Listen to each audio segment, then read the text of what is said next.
what will happen now. We've got some difficult days ahead. But it really doesn't matter with me now, because I've been to the mountaintop. I don't mind. Like anybody, I would like to live a long life. Longevity has its place. But I'm not concerned about that now. I just want to do God's will. And He's allowed me to go up to the mountain. And I've looked over and I've seen the promised land. I may not get there with you, but I want you to know tonight that we as a people will get to the promised land.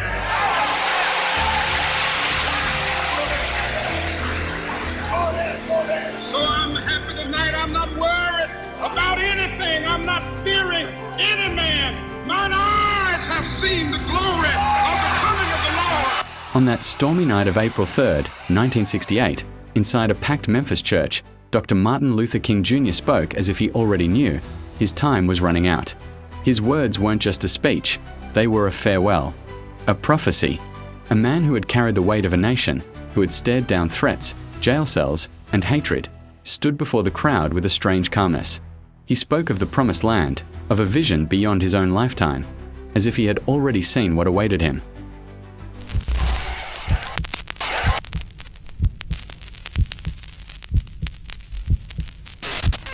This is a CBS News special report. Dan Rather reporting for CBS News from New York. The Reverend Martin Luther King Jr. was shot to death by an assassin late today as he stood on a balcony in Memphis, Tennessee. Dr. King had planned to lead another civil rights march in Memphis next Monday. We got the latest on the story now from Russ Hodge. Those would be his final public words, a farewell disguised as a prophecy. And within 24 hours, the prophecy would become reality. April 4th, 1968. Martin Luther King Jr. stepped onto the balcony of the Lorraine Motel in Memphis. The air was calm, almost too calm. He leaned against the railing, smiling, speaking with his friends below. No one knew these would be his last words.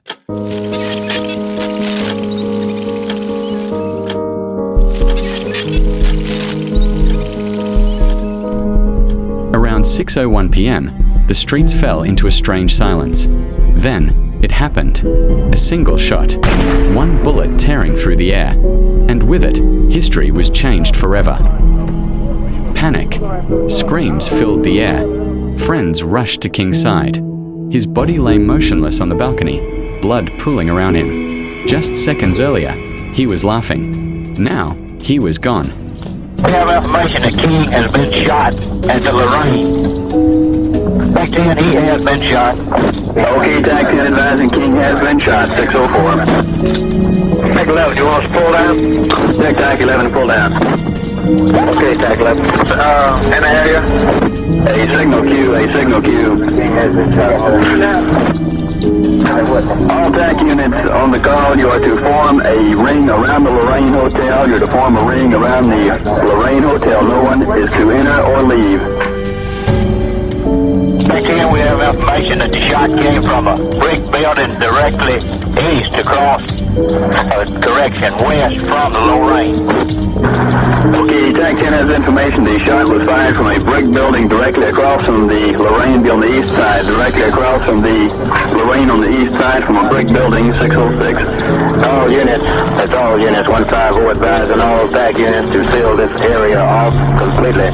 Within hours, a man named James Earl Ray was named as the prime suspect, a small-time criminal with a history of robbery, now accused of killing America's most powerful voice for justice. But here's the question. Was Ray truly the lone gunman? Or was he just a convenient scapegoat in a plot much larger than anyone could imagine? After the assassination, James Earl Ray vanished. 4 weeks, he evaded capture. But when authorities finally arrested him in London, they discovered something unusual. Ray was traveling under a false identity. A Canadian passport in the name of Ramon George Sneed. How did a petty criminal with no known connections acquire the kind of forged documents used by professional spies? He didn't just hide. He traveled. Mexico, Canada, even attempts to reach Africa. A man who had just killed the most watched figure in America, gliding through borders undetected, almost as if someone wanted him to get away. James Earl Ray eventually confessed, but then recanted, claiming he was only a pawn. He insisted powerful forces orchestrated the assassination, and he was set up to take the fall. Could it be true? Was Ray just a convenient scapegoat in a much larger game? And here's where the story twists. Declassified documents reveal that the FBI had been tracking Martin Luther King Jr. for years. J. Edgar Hoover himself called King the most dangerous man in America. They bugged his phones, followed his every move, tried to break him down, so the question lingers. When the shot rang out in Memphis, was the FBI really caught off guard? Or were they already watching from the shadows? On April 9th, 1968, the world gathered to lay Dr. King to rest. His funeral in Atlanta drew thousands, presidents, pastors, workers, and children, all walking together, side by side, in one final march of unity. Even in death, he brought people together. Though his life was stolen, his dream was not. His words still echo across generations, reminding us that justice, peace, and equality are worth fighting for.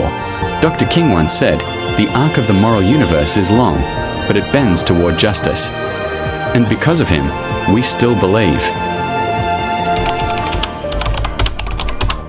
The world watched as Martin Luther King Jr. was laid to rest.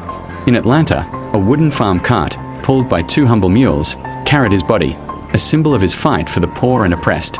Over 100,000 mourners walked behind him, in a silence so heavy, it felt as though the earth itself was grieving. From every corner of America, they came, mothers, fathers, children, strangers bound by loss. Churches rang their bells, streets stood still, and for one fleeting moment, the nation wept as one. The shockwave spread far beyond America. Across the world, leaders mourned, churches prayed, and marches erupted in his honor. Martin Luther King Jr. had become more than a dreamer for one nation. He was a symbol of justice for all humanity. Even in death, he chose humility. His casket was carried not by wealth or power, but by the strength of the common people he fought for. Coretta Scott King stood with quiet dignity, carrying not only her husband's legacy, but the weight of a nation's hope.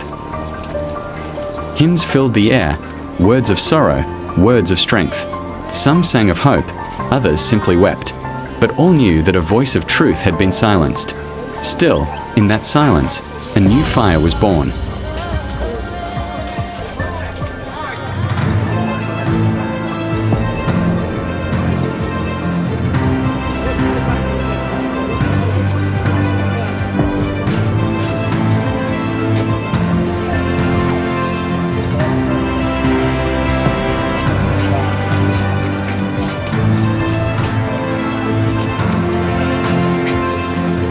Though the man was gone, his dream could not be buried. His death fueled the civil rights movement. Streets, schools, and monuments across the nation would bear his name. Generations yet unborn would carry his vision forward. In his silence, his voice grew louder. In his absence, his presence became eternal. The power of his words, "I have a dream," stopped being just a speech. It became a mission, etched into the hearts of generations. From the steps of the Lincoln Memorial to the steps of today's movements, his legacy is alive. It breathes in the calls for justice. It burns in the struggle for equality.